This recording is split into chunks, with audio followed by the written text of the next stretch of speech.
Support for Just Seen It comes from Acorn Media, distributors of Midsummer Murders, a hit detective series set in a quaint British village.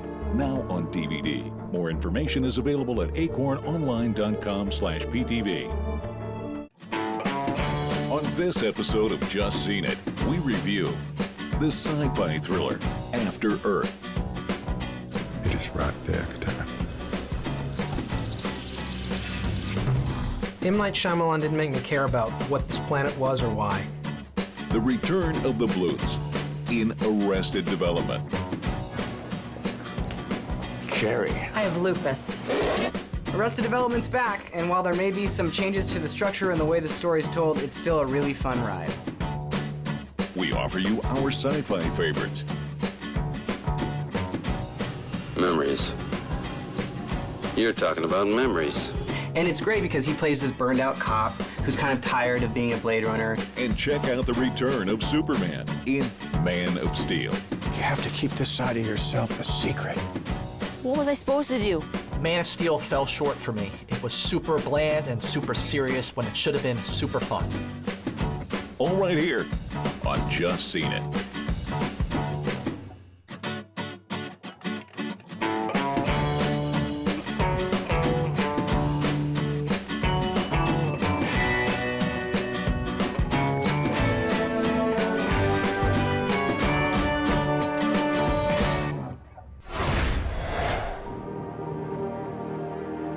A father and son crash land on Earth 1,000 years into the future. Crash landed. 2 confirmed survivors. Do you know where we are?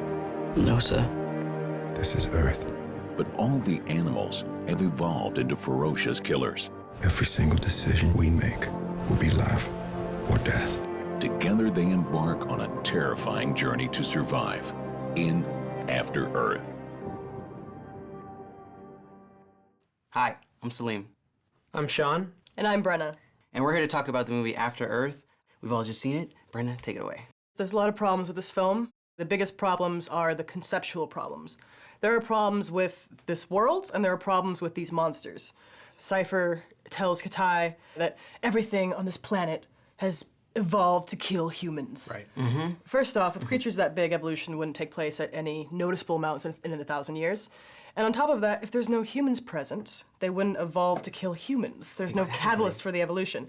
So that by itself is flawed. But unless that happens before the humans leave, but then I'm still going to sea creatures, and we even get some creatures in this movie that don't fit that description anyways. The central theme of After Earth is this idea of fear, and how to succeed, you need to live without it, because of these monsters who specifically prey on humanity's fear. The thing is, the treatise about fear, that's the movie. That's the entire movie. It's 100 minutes of that, and there's nothing else going on, and it's just bland, and it's tedious, and I got bored. Yeah, I mean, this is supposed to be a sci-fi movie, but it's mainly about this father and son relationship, this whole thing about fear, which comes in slightly. You understand that why it's going to come in later on in the movie, but it's all very predictable, and you know exactly what's happening from the very beginning of the film to the end. If you watch the preview, you know everything that's going to happen in this film. Nothing really that surprising happens at all. I mean, they try to have a sort of father-son narrative at the same time, but it's never resolved. There's some really cliche dialogue in this. You have one point where Cypher's wife tells him that he doesn't need a commanding officer. He needs a father. If I never hear that line or a variation of that line again, I will be fine. And he never stops being a commanding officer. He never starts to be a father. Well, these characters are not real characters. They really don't have that much emotion. Well, I just didn't care. I mean, when it came down to it, I didn't care. I didn't care if they got back together or, you know, they found some relationship they hadn't had before, or even if anyone lived or died. I didn't care. This fact that the general, played by Will Smith, has now overcome or removed all fear from himself makes him an emotionless character. You can't get behind him. You don't even really know what he's feeling for his son at any given moment because he doesn't have any feelings at all. And so I'm just not invested in any of the characters. We need that beacon.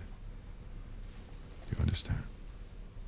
You are going to retrieve that beacon, or we are going to die. So the cast here, we have Jaden Smith plays Katai Rage, and then his real-life father, of course, Will Smith plays the character's father, Cypher Rage. Jaden Smith, I feel, is actually has some potential as a strong actor. He's got quite a bit of range. He's really more believable when he's at an extreme, when he's really scared. Even if there's no reason for his fear, if there's no reason for his anger, he's believable in those moments.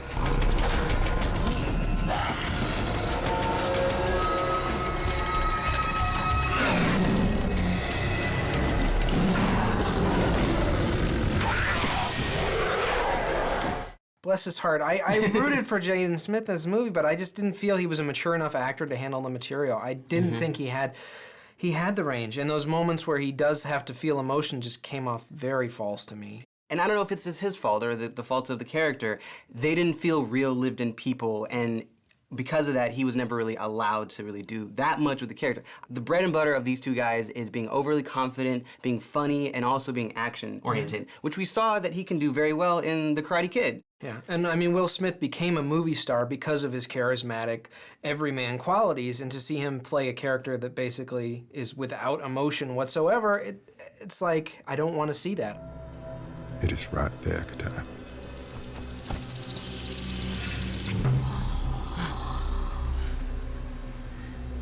Do not move. I wanted to see Will Smith that that had that movie star quality.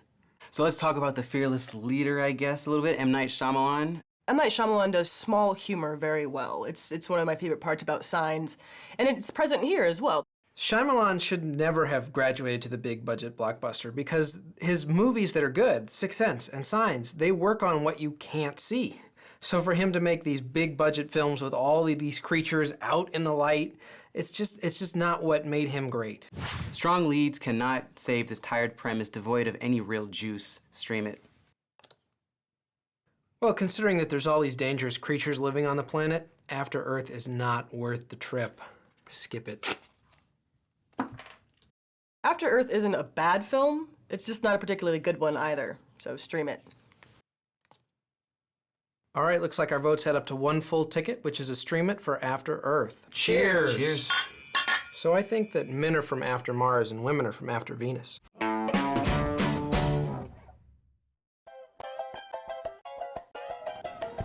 Hope you know a good place to live because I... Ooh. It's been 8 years since we've kept up with the Bluths.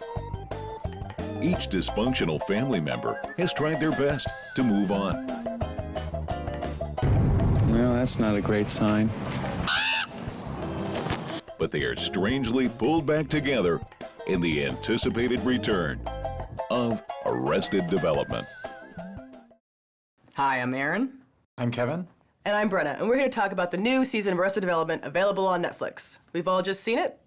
So our showrunner is Mitchell Hurwitz. He was the showrunner for the first 3 seasons. He also helped write all of these episodes, and it's very clear that this is Mitchell Hurwitz's show. He has a lot of impact on all the episodes. There are other writers, Jim Vallely, Richard Rosenstock, and Dean Lorey all write some of these episodes, but like I said, you can really feel that it's Mitchell Hurwitz's show. So just for a little background on Arrested Development, it's a show that ran for 3 years on Fox from 2003 to 2005, and it developed this huge cult following. It was a critical success, but not many people watched it, and it was canceled due to low viewership. Excuse me. Excuse me. What's interesting is that there's been so many rumors about them doing a movie and reviving the series, but they were always so hesitant to do it because Mitchell Hurwitz didn't want to just kind of do it to do it. He wanted it to be good, and he wanted to disappoint anybody. So I think that was smart of him, but it's nice to know that finally they were like, you know, a lot of people love the show, and they decided to do a series on Netflix before they do, hopefully, a movie. It's 7 years later, so everybody's a little bit older. Everybody does a great job in these roles. They all pick them back up with ease, but it's still kind of disconnected from the original show. I knew that I wasn't watching the original show. I was watching a revival of the show and the 4th season. I am real to you. And this bag next to me, it is as real as you or me. I know that one's real. I meant the other one, the Louis Vuitton. I don't remember Vuitton having 2 E's. It took a lot of risks. It did some things very different from the original 3 seasons. Some of them worked, some of them didn't. Each episode is told from a different person's perspective. So one time we get George Sr.'s perspective, and then we get George Michael's, or then we get Lindsay's or Job's. Everybody gets at least one. Yeah. It's a fun It's a fun setup. It actually works pretty well. But there's problems with it. Oh, there's definitely problems with it. Because of this format, the first couple episodes are really slow. Afterwards, you get it, but at the time, you're like, what's happening? What's going on? They flash backwards and forwards, trying to catch us up on all of the key events that have happened in this period of time, and it's just sort of discombobulating. It's and super complicated. You don't get used to it. There's so much exposition. There's so much voiceover. Ron Howard is the voiceover talent and has always been, but there's just so much of Ron Howard talking. The last 4 or 5 episodes are this kind of grand finale where everything starts to come together. Things that were like you didn't even think you were supposed to pay attention to suddenly come back and you're like, oh my God. It must have been a logistical nightmare. It sounds like we don't like this series. I really liked the season overall. Looking back on it, I enjoyed it. I think that the trademark style of having callbacks and inside jokes, you know, has always been a big part of the show. And in the first 3 seasons, it was just rampant. Here, it's there, but it's not from the first 3 seasons. It's from the 4th season. It's self-contained, and I think that because of that, you don't really get it until you're almost halfway through or done with it. By the time I had finished this whole season, I wanted to rewatch it again because I was going to get everything, and everything was going to be funnier. But my main complaint for the story is that everybody's back, everybody's the same, except for Michael. Yeah, I didn't like that either. Michael is completely changed. He's no longer. He used to be the straight man. He used to be the one that we identify with, and now he's creepy. He's kind of sleazy. Yeah. He's gross. He's not the nice guy anymore. I thought that was funny. I don't think he was too over the top, though. I don't think he went too crazy. The first episode, he didn't act crazy, but he didn't act over the top like we're used to with like. But that's the thing, like he's stuff he developing did was, like his family developed, which is kind of the joke. Look at me. People say, I don't age. You know, hey, look at that guy. He's got the hair of a teenager. And I say, take your best shot. Because I think that that's a good thing. Because I'm self-effacing. So let's talk about this cast. Everybody's back, They are. and they're all just as amazing as ever. They really are. They're a little old. Some of them a little older. They've aged noticeably, but we can't blame them for that. I know it's been 7 years. I know, but everybody's great. Yes, everybody has their moment to shine. Tony Hale as Buster is once again fantastic. Just thinking about all the things that happened to him making me laugh out loud. Yeah, I like the whole cast. I think Jessica Walters still, for me, totally stands out because she's kind of created an iconic character at this point. Yeah, she plays casual racist. She almost plays the same exact character on Archer. It's unbelievable. Like, Jessica Walters has just become this woman, and it's fantastic. She does an amazing job. They're all hilarious. Oh, great. Looks like we've got another high-end hooker in here. Oh, thank you, Mother. I have to say that Will Arnett as Job, I think, is my favorite. I mean, there's a lot of characters here who are having intense character development in this season. And it's amazing to see Will Arnett because I've always been a fan of him because he plays this ridiculous character, but he seems like he's somebody who would totally exist. He's so entirely serious about realistic. it. Yeah, Right. it's amazing. Yeah. I expect to be seeing you again after all the unpleasantness. I've been out of control. Sorry. And in fact, I just did something that I don't know why I did it. You want to talk about it? No, I do not. I've said too much already. You cannot help me. Well, I wasn't hoping to help. I was hoping to rub it in. It may not be exactly what I was expecting, but season 4 of Arrested Development is a look into the lives of a family that I sorely missed. So I'm gonna say see it. So despite a slow start, the loss of our straight man, and some gimmick abuse, it's fun to watch this story unfold. I say stream it. Even though it takes a few episodes to warm up to, I think this is a fine return to form for everybody that's involved in this. And I think if you like Arrested Development, you're gonna love it. So I say see it. So our votes add up to 2.5 tickets, which is a see it for Arrested Development season 4. Yay! No touching. Oh. With all the science fiction movies coming out this summer, our DVD pick of the week can only be the greatest sci-fi spoof ever, the brilliant 1999 film Galaxy Quest. In the far reaches of the galaxy, a civilization is under siege. We are all that is left. They've searched the universe for a leader. Stay tuned for scenes from next week's Galaxy Quest. Never give up. Never surrender. He will save us. What they got Never give up and never surrender. were struggling TV actors. You are our last hope. Where's my limo? Okie dokie. Starring Tim Allen, Sigourney Weaver, and Alan Rickman, the story follows the cast of a cult TV sci-fi series, and what happens to them when aliens, believing that their cheesy 1980s show is real, enlist them to help save their race. But be forewarned, you may never view Star Trek the same way again after watching Galaxy Quest. So there you have it, one fantastic sci-fi film for your home theater entertainment. By Grabthar's Hammer, by the Sons of Warvan, you will enjoy it.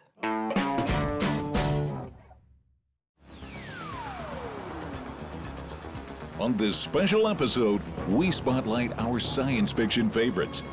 Battlestar Galactica, What is that thing? I don't know, but whatever it is, it's bearing on Galactica. We gotta take it out. Sunshine, Our purpose, to create a star within a star. and Blade Runner. I've seen things you people wouldn't believe. Hi, I'm Brenna. I'm Kevin. And I'm Salim, and we're here to talk about our favorite sci-fi movies. Kevin, why don't you start us off? Well, mine is not a movie. It is it is a TV series, the reboot of 1978 series of the same name, Battlestar Galactica. So the series is about the remnants of humanity trying to find this mythical place they've heard of called Earth and trying to escape from these Cylons that they've actually created that used to be robots and now they look like people, and they're trying to kill them all before they get to Earth and can reestablish the human race. So of course the 1978 version was kind of cheesy, but it was a big deal at the time. It was really expensive to make. It was produced because of Star Wars and they wanted to do a big sci-fi serial. Turbos full forward thrust now. Right here, you creeps. They rebooted it, but what the interesting thing that they did was they made it really gritty. They changed one of the main characters of Starbuck, who's the cigar chomping ladies man, and made it into a woman. And everybody was like, no, you can't make Starbuck a woman. Became everybody's favorite character because she was so freaking awesome. She is. Or frackin' awesome. Because they got away with swearing in this show by saying frackin' instead.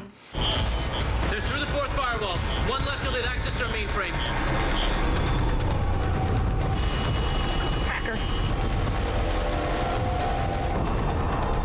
Every week, it was compelling, it was gritty, it was dark. The characters were so well developed and so well drawn. They brought up a lot of political themes, moral themes, racial themes. Some of the episodes were really some of the best hours I think I've ever seen on television. And the problem with this series is that people thought it was a sci-fi show. So every time I would say, oh, I'm watching Battlestar Galactica, they'd roll their eyes, thinking it was Star Trek. No offense to Star Trek, but it's a particular thing. I was actually in that same camp. Really? Yes. And then as soon as you say, no, just watch it, it's a drama. And they watch it, people got addicted. I think every time I would hand it to people, they'd blow through the whole thing. I'm a bit jealous that you got to experience it through the weekly cycle because I got to experience it with all at once and then no sleep. And Right. So different experiences, but it's still just an awesome experience all around. Starbuck, put it down for God's sakes. What do you want from me, Hilo? She's a Cylon. You've been had. We've been had. So you heard my choice. Salim, what's yours? My choice is Blade Runner, my favorite sci-fi movie of all time, probably one of the first that I ever saw. It's based off of a book by Philip K. Dick called Do Androids Dream of Electric Sheep? And it's a little bit different from the novel. A Blade Runner is a specialized cop who hunts down replicants, which are humanoid robots that are on Earth, but they're not supposed to be on Earth. They're only used for off-world colonization. And that's actually why I really like this movie, is it's as much about politics as it is about entertaining you, but it's not really in your face. You know, these replicants at the end of the day are pretty much slaves and they're used as such, and all they really want is to be able to have purpose because they are created with feelings and with emotions, so obviously they want to be free. And then we have Rick Deckard, who is our lead. He's the Blade Runner who is hunting after these three. And it's great because he plays this burned out cop who's kind of tired of being a Blade Runner, you know, a typical trope that we've seen before, but it works because there's a mystery to him. We create a cushion or pillow for their emotions, and consequently we can control them better. Memories. You're talking about memories.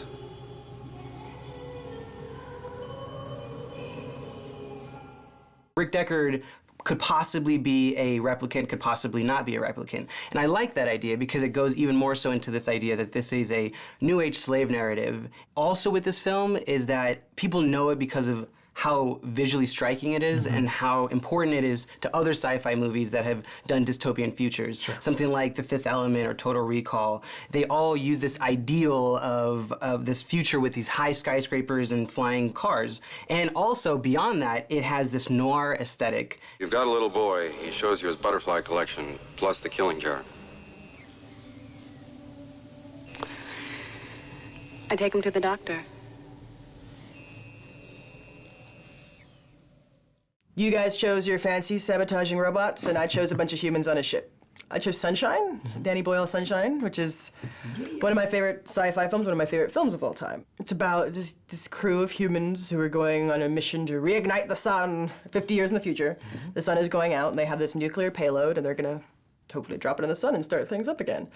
Like all great sci-fi, like both of your choices as well, is Sunshine explores more than just cool things in space. It's got a lot of deep meaning behind it. It explores science versus religion or extremism. And it also goes into exploring what might happen with the psychological aspects of extended space travel, which is really quite fascinating to see it. But everything else is just so awesome. The performances are all powerful, particularly from a lot of people who we hadn't at the time quite known. We had young pre-Captain America Chris Evans, we had Rose Byrne, we had Michelle Yeoh, and then we had Cillian Murphy, who plays Kappa, the guy who's in charge of the payload, of the bomb. There's the mathematicians, there's people in charge of oxygen and food, and he's the one who's in charge of the bomb. And of course, as time goes by, people start getting killed off one by one, and eventually he's left with that final choice. He's one man, and he can make the choice to save all of humanity, or not. There's not gonna be another payload.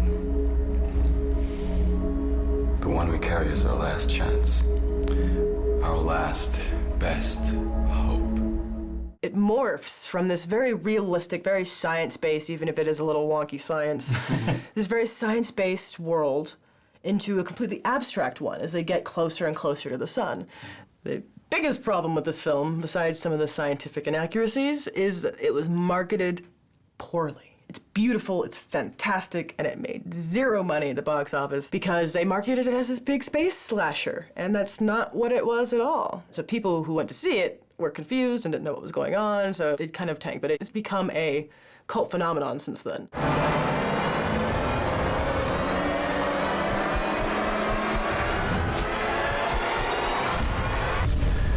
Battlestar Galactica, I think, even if you don't like sci-fi, people will really love this show, so check it out. It's Danny Boyle, and it's Cillian Murphy. It's all that I need, and it's all that you will need as soon as you watch this movie. Blade Runner, hands down, the best dystopian future movie ever. If you haven't seen it, check it out. And cheers! Cheers. Space. Robots. To you Cylons and you replicants. Clark Kent has kept his otherworldly heritage hidden from humans. You're the answer, son. You're the answer to are we alone in the universe? Can I just keep pretending I'm your son? But criminals from his past threaten the Earth, so he is forced to confront them and his destiny in Man of Steel.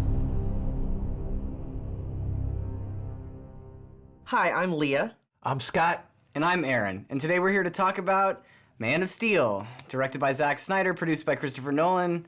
We've all just seen it. It was natural for Warner Brothers to turn to Christopher Nolan to work his magic on Superman after what he did for Batman. I mean, he, after those horrible last couple of Batman films, he made it serious. He gave it a level of plausibility that really no comic book-based movie had ever done. But it just goes to show you that what worked for one superhero doesn't work for another. You're wrong. You're wrong, Scott. Listen, this movie is ponderous. It is very heavy and serious. Super serious when it should have been super fun. See, I liked it. I liked the seriousness. See, you know what? That works for me. I get a film, I think, that tonally does a very good job of straddling youthful curiosity that goes along with comic book films, while at the same time having a kind of dark maturity about it. There's positives and there's negatives. For me, the humanization of Superman, I think, was what made the darkness work, because I love the Batman movies, and everybody loves the Batman movies because you can relate to him, and there's a very dark sensibility, and I think that's why they chose to go that route with this film, because it's appealed before and it's gonna appeal again, and I think it worked. I mean... And to be honest, they've done that other approach before. Superman Returns did not work. Well, I never thought I would say this, but I gotta tell you, comparing Man of Steel to Superman Returns was a better film. Oh, no way. It may not have had, it didn't have as much action. You know, Superman Returns got a lot of criticism because it didn't have enough action. This movie has too much of it. I'll get to that in a second. But here's a movie that begs unfavorable comparisons to the first two Superman films with Christopher Reeve. The first movie, they're wait, so hang on. different. They're so different. They were great. They were great. I'm not saying they were bad. Fun. Listen, it's they were a different fun. franchise. They were fun. They were exciting. They had heart. They had humor, and they had great villains. And Christopher Reeve gave not one but two great performances as Clark Kent and as Superman. Can we talk about Henry Cavill? Go for it. I know that you didn't enjoy him, but I think he handled the material well. I think that he proves that he can be a action star contender, especially with this film. I mean, he's been in some other films before, but this is definitely going to elevate him to the point where he can be in these big budget movies and people won't worry about whether he's going to be able to handle the material. He does a great job. Yeah. He's nice to look at, as I'm sure you'll agree with. When he crawls out of the drink and gets up on the island and comes from behind the building with no shirt on, I'm like, money shot. You're done. Thank you. He didn't play the part with that wonderful sense of awe that you want in this character, in this alien from another planet who can leap tall buildings in a single bound. You see, when Superman takes off and he shoots through the sky like a supersonic jet, that was really cool. But while he was fighting General Zod, in the last 30 minutes of the movie, the action, it was so up close. It was too dark, too. It was too dark, it was too up close, it was too hyperkinetic. You couldn't grasp what was going on. The problems with the directorial style and all the technical elements, I don't want to put them all on Zack Snyder's shoulders. Oh, go ahead. But I kind of feel like it's his fault. I mean, he's just really, I'm like, is there a little ADD going on here? Yeah, well, the that's quick zooms. the way he shoots action. I mean, that hyperkinetic style that you were talking about has always been in his movies. Right. But those zooms, the fast zooms and then a double zoom or a fast zoom and a zoom out, those just kind of take me out of it. And the thing that really bothered me about the way it was shot was that all of the dialogue was handheld. It was all shaky. I couldn't take my eyes off the fact that the whole frame was always moving around. Man of Steel is not a perfect film, but it is definitely a film where the whole is greater than the sum of its parts. And I say see it. Man of Steel was too super serious. It's a movie I wanted to love, but I only liked. So I say stream it. Man of Steel is really an experience to behold. I think it's going to be a new fan favorite franchise, so I say see it. Our votes add up to 2.5 tickets, which is a see it for Man of Steel. Dun, dun, dun, dun, dun, dun, That's what I'm talking about. On our next episode, we review the horror thriller The Purge, then lighten things up a bit with the new comedy This Is the End, and then lighten things up even more with the return of Mike and Sully in Monsters University. Thanks for watching and see you next week.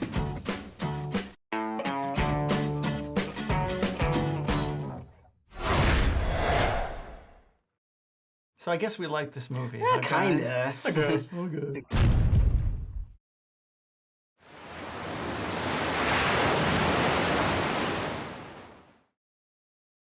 Support for Just Seen It comes from Acorn Media, distributors of Midsummer Murders, a hit detective series set in a quaint British village. Now on DVD. More information is available at acornonline.com/PTV.